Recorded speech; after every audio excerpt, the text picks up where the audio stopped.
E no, stavolta non sto sbuffando per il caldo, sbuffo perché francamente sono un po' avvilito dalla situazione attuale. Che cosa sta succedendo? Succede che se vuoi acquistare un nuovo computer puoi scegliere sostanzialmente tra tre macro categorie.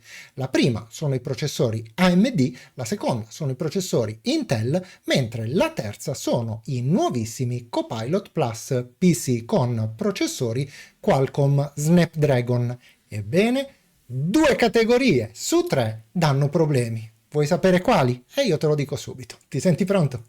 Iniziamo. Verso la fine della scorsa settimana entra da me in studio un cliente che mi fa una delle domande che più classicamente mi sento rivolgere da quando ho iniziato a fare questa professione, e cioè: devo acquistare un nuovo computer, mi daresti due dritte? Pronti. La prima controdomanda che si fa in questi casi è: cosa ci devi fare con il computer? Me lo ha spiegato con dovizia di particolari, per filo e per segno, e così mi sono rimboccato le maniche e mi sono messo all'opera per cercare il modello più adatto a lui. Nelle ricerche, tuttavia, trapelavano alcuni risultati un po' sibillini che alludevano ad una serie di problemi incontrati dall'hardware di ultimissima generazione. E così mi è punta vaghezza di fare una certa ricerca. Vediamo insieme che cosa ho trovato. Stavolta ti risparmio la carrellata di tutti quanti i titoli, ma ti mostro direttamente il risultato del motore di ricerca nel momento in cui vai a cercare CPU Intel difettose. Ebbene, tutto quanto il solito coro alpino di riviste di settore titola praticamente la stessa cosa. Uno sviluppatore ha accusato Intel di vendere CPU difettose. Intel accusata di vendere delle CPU difettose. Uno sviluppatore di giochi consiglia a Intel di richiamare le CPU difettose. Uno sviluppatore ha accusato Intel di vendere CPU difettose e così via. Penso che il concetto sia chiaro. Il concetto sì, ma andiamo ad approfondire.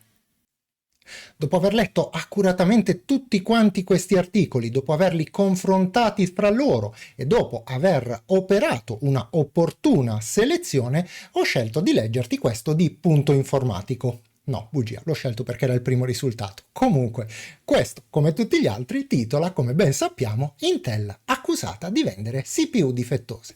Ma vediamo di che si tratta.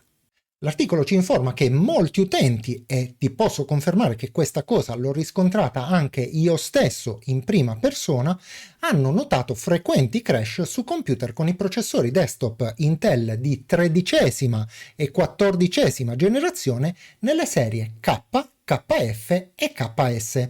L'azienda californiana, cioè l'Intel, non ha ancora trovato la causa principale a distanza di oltre 5 mesi dalle prime segnalazioni di febbraio, e questo è assolutamente gravissimo. Ma non sono solo gli utenti a segnalare questi problemi, infatti la Alderon Games, uno sviluppatore di giochi australiano, afferma di aver riscontrato numerosi problemi, tra cui crash, instabilità, corruzione della memoria e altro ancora, non risolti nemmeno con l'installazione degli ultimi aggiornamenti per microcodice, BIOS e firmware. E infatti il fondatore Matthew Cassell ha elencato tutti quanti i casi in cui processori Intel Core di 13ª e 14ª generazione sono responsabili di questi malfunzionamenti. Ma la parte veramente preoccupante arriva adesso. Infatti questa software house, ovvero la Alderon Games, ha ricevuto migliaia di segnalazioni da parte dei suoi utenti che affermavano che la percentuale di fallimento e quindi di errori utilizzando i programmi con questi processori compromessi fosse quasi del 100%. E così l'azienda californiana, e cioè in questo caso invece Intel, ha scoperto un bug nella funzionalità Enhanced Thermal Velocity Boost, la ETVB, per cui verrà rilasciata una patch il 19 di luglio. Ma questa tuttavia non è la causa principale. Infatti un portavoce di Intel ha dichiarato che Intel e i suoi partner continuano ad indagare su queste segnalazioni degli utenti relative ai problemi di instabilità con questo tipo di processori, che apprezzano la pazienza della community e che comunque condivideranno maggiori dettagli sull'indagine non appena loro stessi ci avranno capito qualcosa. Insomma, il problema c'è e al momento non è assolutamente risolto. Ma sì, ma dai, ma in fondo che cosa ci importa dei processori Intel? Ormai, se vuoi essere veramente all'avanguardia, devi avere un Copilot Plus PC. Ed infatti il bravissimo Andrea Ferrario, in arte Ferri, che stimo moltissimo e saluto, titola così: perché i Copilot Plus PC non funzionano? Ebbene sì, andiamo a vedere che è successo. Come ben sappiamo, qualche settimana fa Microsoft ha presentato i Copilot Plus PC, e cioè una nuova generazione di notebook per il momento, ma poi usciranno anche i PC desktop, che dovrebbe rivoluzionare il modo in cui le persone utilizzano Windows e quindi in generale anche il lavoro di tutti quanti noi.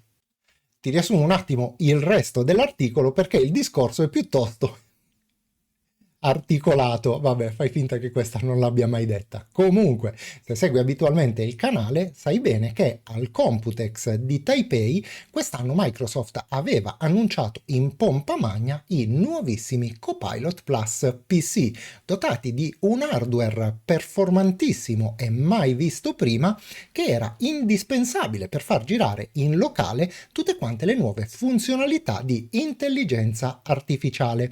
Era fondamentale farle girare in locale anche perché c'erano delle questioni di privacy, come ben sappiamo, per quanto concerne il cosiddetto ormai affair recall. Ebbene, tutto questo non corrisponde a verità.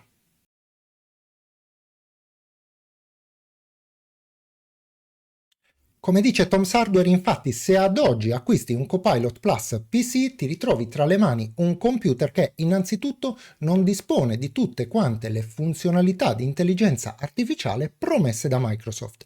In secondo luogo, ti ritrovi con una macchina che per far girare correttamente le residue funzioni ha bisogno di collegarsi a internet con relativo transito di dati personali e non.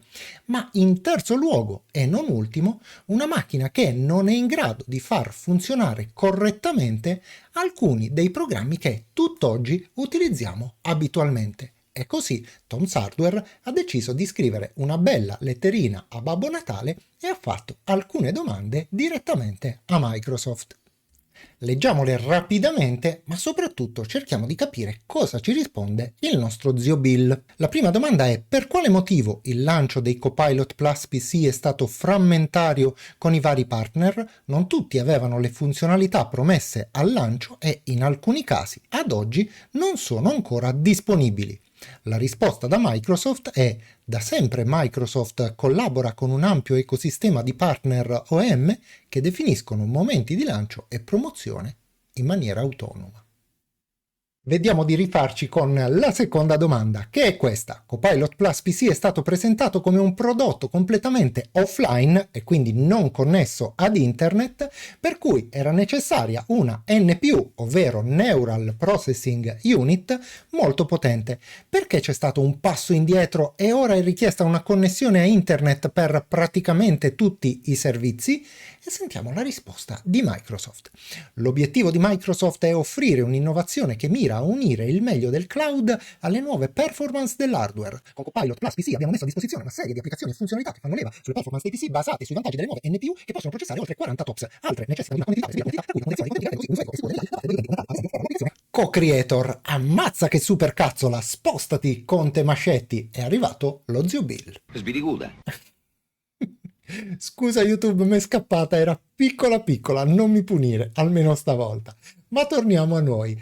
Soprattutto perché credo che tu abbia ormai capito il tenore delle domande, ma soprattutto il tenore delle risposte di Microsoft, e quindi la maggior parte te le risparmio, ma quest'ultima te la devo leggere perché ha davvero dell'incredibile. L'obiezione di Tom Sardware si può riassumere così, e cioè molte app basilari attualmente non sono compatibili con i computer Copilot Plus. Ebbene, la risposta di Microsoft è che attualmente fanno eccezione alcune applicazioni come antivirus, VPN e giochi con sistemi anti-cheat che utilizzano i driver a livello di kernel, che purtroppo non sono ancora compatibili con le attuali tecnologie di emulazione.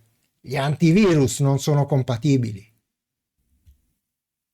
Devo essere del tutto sincero, ho tagliato l'ultimo pezzo del video e quindi l'ho fatto finire all'ultima frase che hai sentito, perché avevo espresso commenti e pareri in merito a queste notizie che ti ho appena illustrato, ma siccome abbiamo avuto già delle belle avvisaglie volevo evitare di fare una brutta fine. Capisci a me? Quindi facciamo finta che ci siamo detti tutto e passiamo con estremo piacere ai ringraziamenti del giorno, che quest'oggi vanno a Giupa77, Giorgio Vannucci, Mauro Andrenacci, François Frangioni, che si sono abbonati al nostro canale. E quindi, cari amici, è con estremo piacere che vi do il benvenuto a bordo della community dei gentiluomini. E un benvenuto speciale va a Domenico De Chirico, Fabrizio Baita, Giandonato Ovcin e PTRGPPHPO, non so perché ti chiami così, che si sono abbonati, sì, ma in qualità di distinti gentiluomini. E quindi è con estremo piacere, cari amici, che mi tolgo il cappello farlocco davanti a voi. Ma non è finita, perché un ringraziamento va anche a Roberto Zanini, Marco Favi e i gatti di Brescello, che hanno voluto contribuire alla vita della nostra community con i loro generosissimi super grazie. E quindi, carissimi amici, io vi ringrazio tutti per il vostro affetto e per il vostro sostegno, ma c'è ancora un altro ringraziamento che non possiamo di certo dimenticare, ed è quello destinato proprio a te che hai guardato questo video, mi hai fatto compagnia nel corso di questi minuti, e detto questo, finalmente non mi resta che tacermi, salutarti e, come di consueto, darti appuntamento alla prossima.